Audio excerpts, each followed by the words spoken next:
पर फिर आप सभी लोगों का बहुत बहुत स्वागत है टैली होम के यूट्यूब चैनल पर, जहां पर हम टैली ERP9 सॉफ्टवेयर और अकाउंट से रिलेटेड नॉलेजेबल वीडियो को शेयर करते हैं। दोस्तों, जैसा कि अभी अभी हमारा फाइनेंशियल ईयर 18-19 2018-19 फिनिश हुआ है। सो अब टाइम है अकाउंटेंटों के लिए बैलेंस शीट बनाने का। तो आज के हम इस वीडियो के अंदर year and adjustment entries and balance sheet finalisation entries के बारे में सीखेंगे।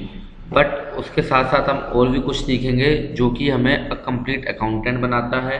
दोस्तों, होता क्या है कि बेसिकली हम टैली सॉफ्टवेयर को सीखने के लिए वीडियो सर्च करते हैं, हम टैली के बारे में ज़्यादातर वीडियो सर्च करते हैं। पर अगर हमें अकाउंटेंसी के फंडे अगर बेसिक्स हमें पता लग गए, तो चाहे वो सॉफ्टवेयर टैली हो, चाहे वो कोई अदर सॉफ्टवेयर हो, चाहे वो GST आ जाए, चाहे GST के अलावा कोई अदर टैक्सेशन आ जाए, हमें उसमें कोई प्रॉब्लम नहीं होगी, क्योंकि हमारे पास अकाउंटेंसी के बेसिक्स हैं। तो थोड़ा सा कुछ एक मिनट में उसमें आज अकाउंटिंग के बेसिक्स के बारे में भी थोड़ा सा हम डिस्कस करेंगे। तो वीडियो बहुत इंटरेस्टिंग होगा, आप प्लीज़ वीडियो को स्किप ना करिए।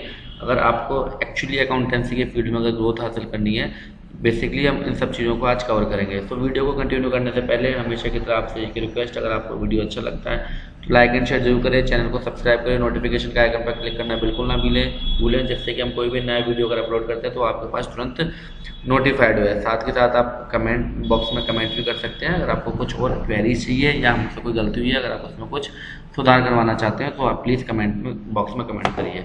तो वीडियो को कंटिन्यू करते हैं और समझते हैं कि ईयर एंड के एडजस्टमेंट की एंट्रीज कैसे पास की जाती है, कैसे बैलेंस शीट को फाइनल किया जाता है, और इनकम एक्सपेंस एसेट्स लायबिलिटी क्या होते हैं, और ये अकाउंटेंसी के लिए कितने ज़्यादा इम्पोर्टेंट है।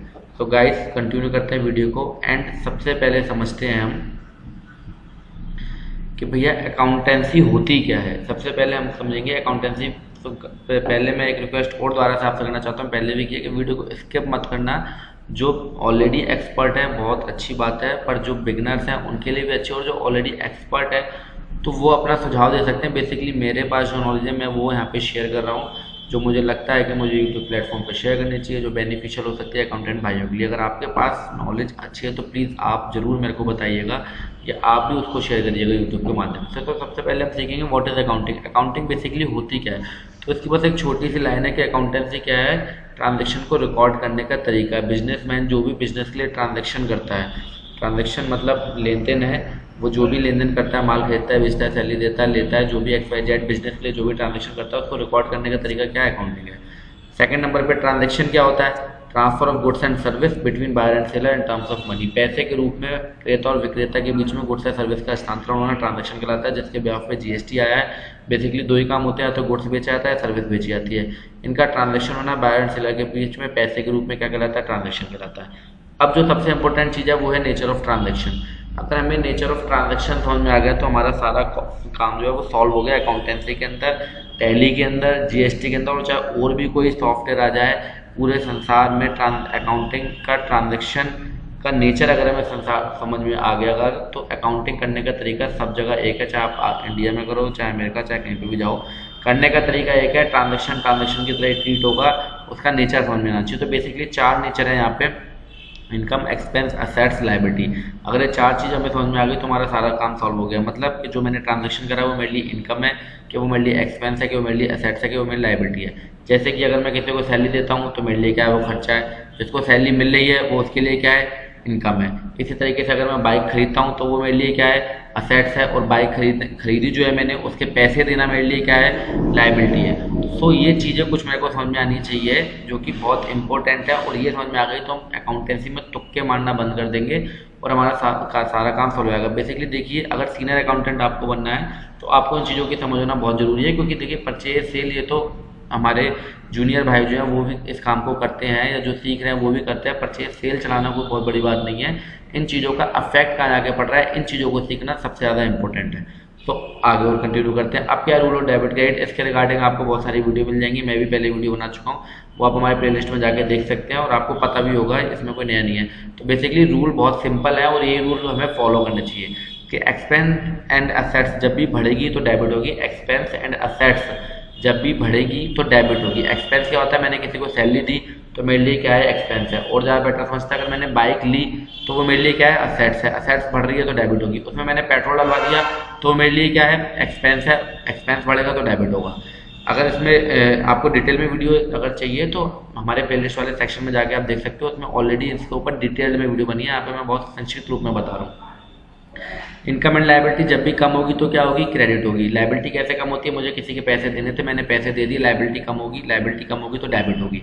नेक्स्ट, इनकम एंड लायबिलिटी जब भी बढ़ेगी, अगर मेरे पास कुछ पैसा आ रहा है, सैलरी मिली है, तो मेरे लिए इनकम है, इनकम बढ़ेगी तो क्या होगी, क्रेडिट होगी। लायबिलिटी कैसे बढ़ेगी, मैंने अगर किसी से माल खरीदा है, मुझे उसका पेमेंट देना है तो लायबिलिटी बढ़ेगी, या बैंक से लोन लिया या XYZ बहुत से रीजन हो सकते हैं। लायबिलिटी जब भी बढ़ेगी तो क्या होगी, क्रेडिट होगी। एक्सपेंस और एसेट्स जब भी कम होंगे तो क्या होंगे, डेबिट होंगे। छोटे से नियम है, आप लिख सकते हो और आपको पता भी होगा आई होप। और डिटेल में वीडियो चाहिए तो आप देख सकते हो। अब आता है कि जो हमें ईयर एंड फाइनल एडजस्टमेंट जो एंट्री सीखने, जो बैलेंस शीट फाइनल करनी है, उस एंट्रीज को जो सीखने वो समझते हैं। तो यहाँ पे कुछ एक्सपेंसेस है, इनकम है। बेसिकली पहले हम समझते हैं कि एडजस्टमेंट एंट्री या बैलेंस शीट को फाइनल करते समय एंट्रियों का मतलब क्या है। फाइनल जब भी हम बैलेंस शीट को फाइनल करते हैं तो बेसिकली क्या होता है कि मार्च के महीने में फाइनल करते हैं, तो जो हमें एक्सपेंस देने होते हैं पर हमने दिए नहीं है, उसका हम प्रोविजन करते हैं। जो एक्सपेंस हमें, जैसे मार्च की सैलरी हम करते क्या करते हैं, अप्रैल में देते हैं। किसी महीने की सैलरी हम नेक्स्ट मंथ में 5 तारीख 2 तारीख जो भी डिफाइन होगी आपकी प्रोमाइस बिजनेस के अंदर, वो आप देते हो।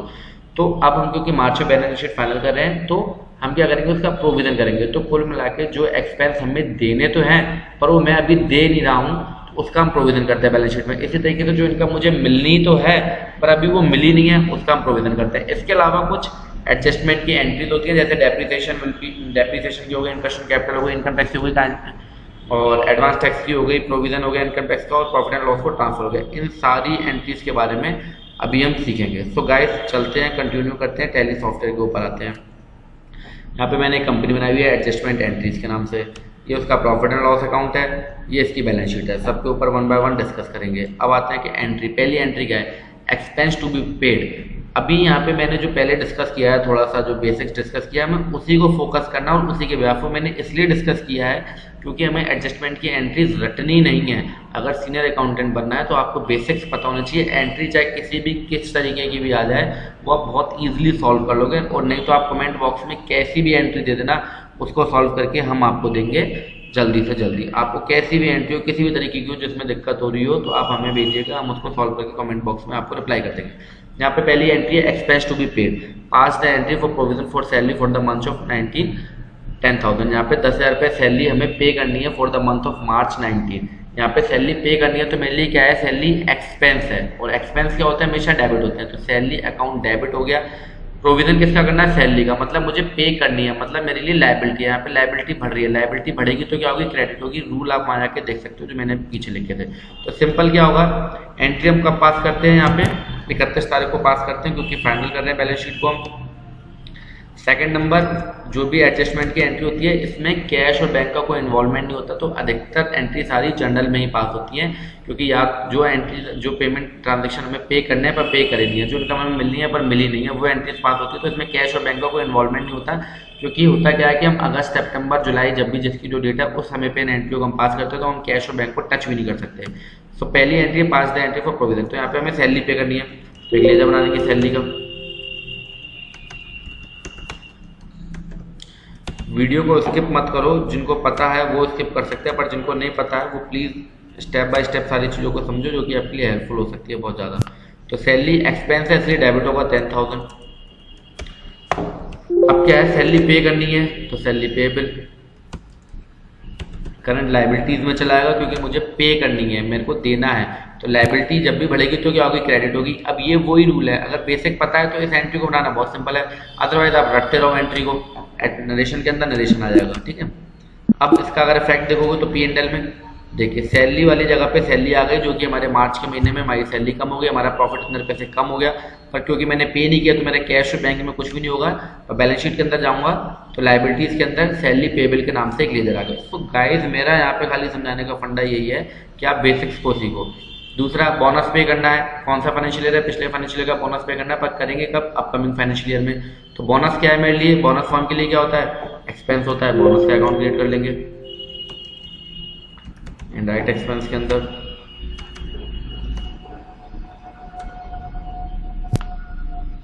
कितना है, 10,000 है। अब चूंकि मैं पे करा नहीं है, अभी मेरे को पे करना है, तो मेरे लिए क्या हो गई, लायबिलिटी हो गई, लो जी बोनस पेएबल हो गया।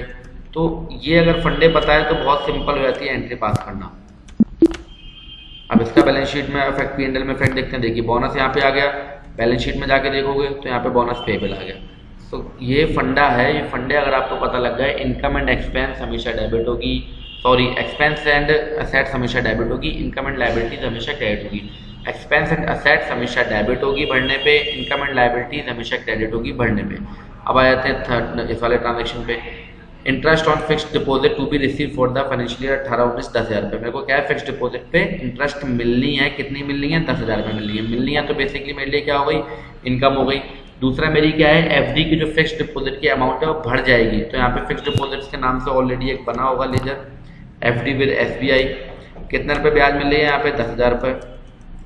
यहाँ पे असेट्स बढ़ रही है इसलिए डेबिट हो रही है, ठीक है। सेकंड मेरे साथ क्या हो रहा है कि मुझे इंटरेस्ट ऑन एफडी मतलब मेरी इनकम हो रही है, क्या हो रहा है यहाँ पे, इनकम हो रहा है। और इनकम हमेशा क्या होगी, क्रेडिट होगी। लो जी, इसको सेव कर दो। अब इसका इफेक्ट देख लो, P&L में आओगे तो आपकी इंटरेस्ट यहाँ पे आ गई, 10,000 रुपये हो गई आपकी, ठीक है। बैलेंस शीट के अंदर आप आओगे तो आपकी इन्वेस्टमेंट जो 1 लाख था, एंटर मार लेते हैं, 1 लाख बढ़ के अब कितना हो गया, 1,10,000 रुपये हो गया। कितना हो गया, 1,10,000 रुपये हो गया। क्योंकि 10,000 रुपये में क्या मिल जाएगी, ब्याज मिल जाएगी। तो मेरी एफडी की वैल्यू क्या हो गई, बढ़ गई। अगली, rent to be receive for the month of March 19। कोई बिल्डिंग हमने रेंट पे चढ़ाई है जिसका रेंट हमें मिलना है, कितना मिलना है, 10,000 रुपये मिलना है। इसकी एंट्री पास कर देते हैं, है क्या मेरे लिए, इनकम है।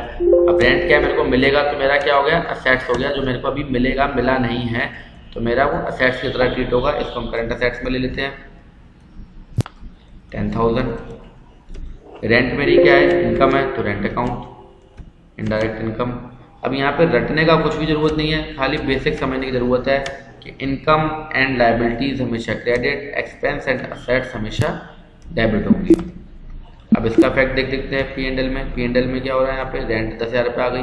बैलेंस शीट में जाते हैं तो रेंट रिसीवेबल कितना है, 10,000, ठीक है। ये हो गई बेसिकली जो हमें खर्चे देने होते हैं पर दिए नहीं होते हैं अभी, और जो हमें इनकम मिलनी होती है पर मिली नहीं है अभी, वो वाली एंट्रीज हो गई। अगला, ईयर एंड एडजस्टमेंट। जो कुछ एंट्रीज होती हैं जो कि हम ईयर एंड में करते ही हैं, तो ये भी सीख लेते हैं। Depreciation will be charge on assets 10% for the year ended 31/3/2019। यहाँ पे डेप्रिसिएशन चार्ज करना है, कितना करना है, 10%। किसके ऊपर, असेट्स के ऊपर। बेसिकली मैं यहाँ पे भी आपको बेसिक सिखा रहा हूँ। इसके अंदर वैसे असेट्स के ऊपर एक फंडा होता है WDV, जिसका हम बोलते हैं रिटर्न डाउन वैल्यू मेथड।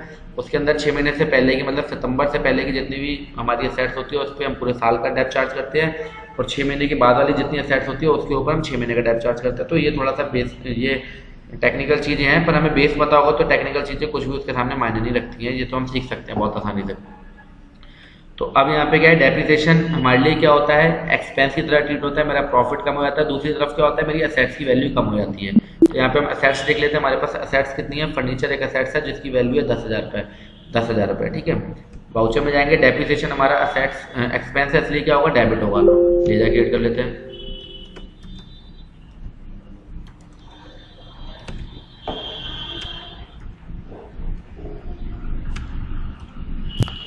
₹10,000 का 10% ऑल्ट सी करके कैलकुलेटर को ऑन कर लेंगे, मल्टीप्लाई 10/100, 1,000 रुपये हो गया। असेट्स क्या है हमारी, यहाँ पे डेप्रिसिएशन हमने डेबिट क्यों करा, क्योंकि एक्सपेंस है। असेट्स को क्रेडिट क्यों करा, क्योंकि असेट्स की वैल्यू 10,000 थी, वो कितनी रहेगी, 9,000 रुपये रहेगी। नरेशन में नरेशन लिख सकते हो आप, ये हो गया। इसका फैक्ट देखते हैं P&L में। ये डेप्रिसिएशन आ गया 1,000 रुपये। बैलेंस शीट के अंदर जाते हैं तो फर्नीचर कितने का रहेगा, 9,000 रुपये का, जिसकी कीमत पहले 10,000 रुपये थी, ठीक है। फंडा पता होना चाहिए, बहुत सिंपल है। अगला आते हैं, interest on capital will be charge on 12% for the year ended 31/3/2019। वैसे इंटरेस्ट ऑन कैपिटल के ऊपर हम एक ऑलरेडी वीडियो बना चुके हैं कि कैसे इंटरेस्ट वाली ऑप्शन को इनेबल करते हैं टैली के अंदर। वो आप हमारे प्लेलिस्ट में जाके आप जरूर वीडियोस को देखिए। ये मैं इसलिए कह रहा हूँ क्योंकि टोटली प्रैक्टिकल वीडियोज है वहाँ पे, कोई भी थियोरेटिकल वीडियो नहीं है। Interest on capital will be charge, capital के ऊपर इंटरेस्ट है, पार्टनरशिप फर्म है, यहाँ पे कैपिटल कितनी है, 1 लाख, 1 लाख, इसके ऊपर इंटरेस्ट चार्ज की जा रही है, जो कि फर्म के लिए क्या होती है, एक्सपेंस की तरह ट्रीट होती है। कैसे होती है, एक्सपेंस की तरह। एक्सपेंस क्या होता है, हमेशा डेबिट होता है। इंटरेस्ट ऑन कैपिटल का एक लेजर बना लेते हैं।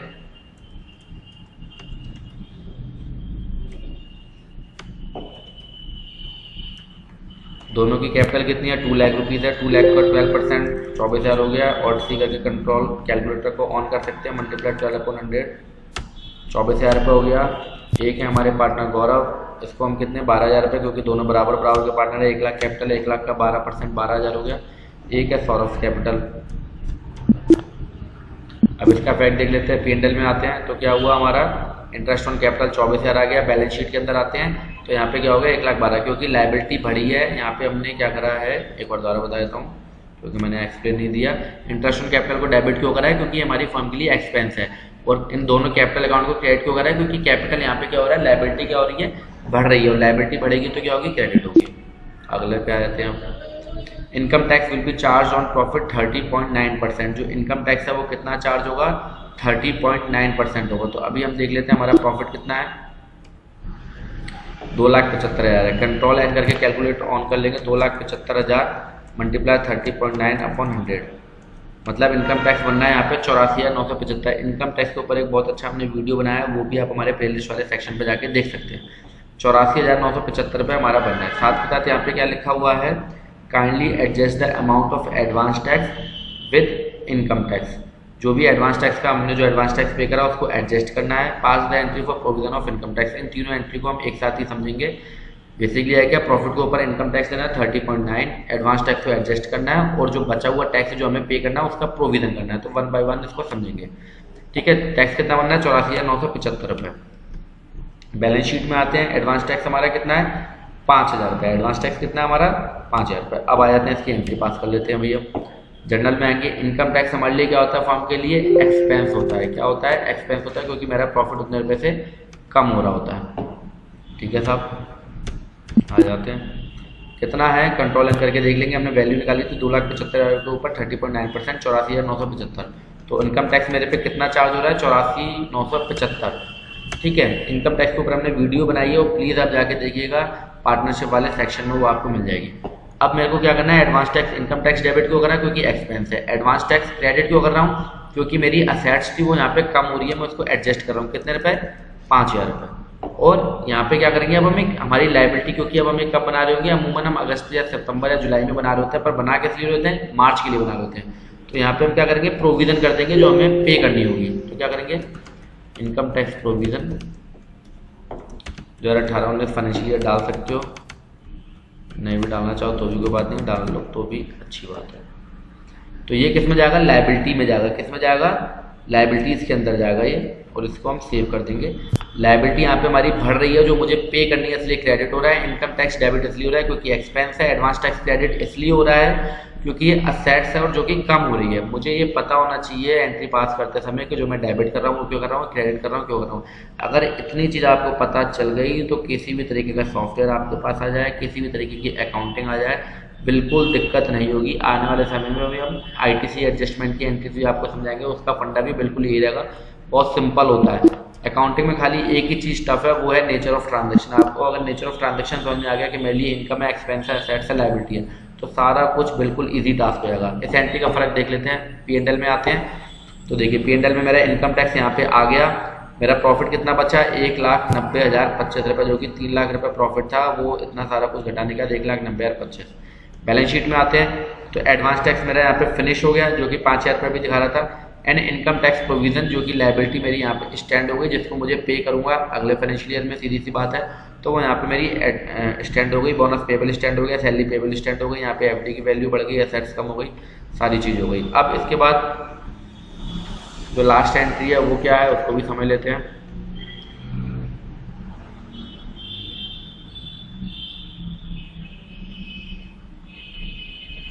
लास्ट एंट्री हमारी, transfer the amount of profit into partners capital account. जो प्रॉफिट का अमाउंट है वो किस में ट्रांसफर करना होता है, हमें कैपिटल अकाउंट में करना होता है पार्टनरशिप वाले केस में।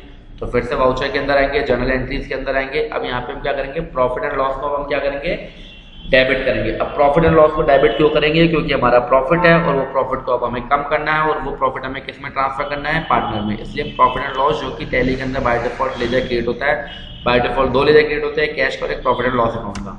कितना है यहाँ पे वैल्यू लिखी आ गई अपने आप, 1,90,025 रुपये। 1,90,025 रुपये हम यहाँ पे लिख लेंगे। 2 पार्टनर है, गौरव कैपिटल एंड ये, दोनों में कितना जाएगा, बराबर बराबर। हम ये एज्यूम कर रहे हैं कि बराबर के पार्टनर है, सौरभ कैपिटल, ये चला गया। अब अगर इसका हम इफेक्ट देखेंगे बैलेंस शीट में जाके, तो गाइज यहाँ पे वैल्यू बढ़ गई इनकी, कैपिटल दोनों की बढ़ गई। देखिए यहाँ पे इन्हें इंटरेस्ट ऑन कैपिटल 12,000 मिला था, और प्रॉफिट एंड लॉस वाला पार्ट जो है, प्रॉफिट का पार्ट इनको 95,000 रुपये मिल गया। सो ये, और यहाँ पे ये जो है प्रॉफिट एंड लॉस, ये जो कि यहाँ पे वैसे वैल्यू में लिखी आती है, वो लेस ट्रांसफर करके दोनों चीज़ें बराबर हो गई, बैलेंस शीट आपकी बराबर हो गई, एंड P&L में आपका प्रॉफिट स्टैंड है ही है। ठीक है, तो ये सारी चीज़ें इसमें हमने कवर करने की कोशिश की हैं। तो बेसिकली भैया खाली एक चीज़ पर आपका फोकस होना चाहिए, वो है नेचर ऑफ ट्रांजैक्शन। अगर आपको नेचर ऑफ ट्रांजैक्शन आ गया समझ में तो किसी भी तरीके की अकाउंटिंग टफ नहीं है। अब देखिए, अगर हमें बैलेंस शीट को फाइनल करना है तो बेसिकली हम क्या कर रहे हैं, जनरल एंट्री पास कर रहे हैं, परचेज सेल तो नहीं चला रहे। तो हमें जनरल एंट्री पास करने का एक्चुअली तरीका पता होना चाहिए कि मुझे किसको डेबिट करना है, किसको क्रेडिट करना है। बाकी किसी को किसी भी तरीके की कोई क्वेरीज हो तो वो आप हमसे पूछ सकते हैं, किसी भी तरीके की जनरल एंट्री वो कमेंट बॉक्स में कमेंट करिए, हम आपको रिप्लाई करेंगे। सो आशा करते हैं आपको आज का वीडियो अच्छा लगा होगा। वीडियो अच्छा लगा तो please guys like and share जरूर करिएगा। आपके लाइक एंड शेयर करने से हमें बहुत प्रोत्साहन मिलता है और हम अच्छे अच्छे वीडियोस लाने की कोशिश करते हैं। और रिक्वेस्ट आपसे ये है कि भैया अकाउंटेंसी अगर सीखनी है तो इनकम, एक्सपेंस, असेट्स और लायबिलिटी पे फोकस करो। ये चीज़ अगर आपको नेचर ऑफ ट्रांजैक्शन समझ में आ गया तो आपको कंप्लीट अकाउंटेंसी आ जाएगी, टैली चलाना आ जाएगी, GST, ये सब चीज़ें आ जाएंगी। और किसी भी तरीके की एंट्री हो तो प्लीज़ आप कमेंट बॉक्स में लिखिए। वीडियो देखने के लिए आप सभी लोगों का बहुत बहुत धन्यवाद। Thank you very much, thank you.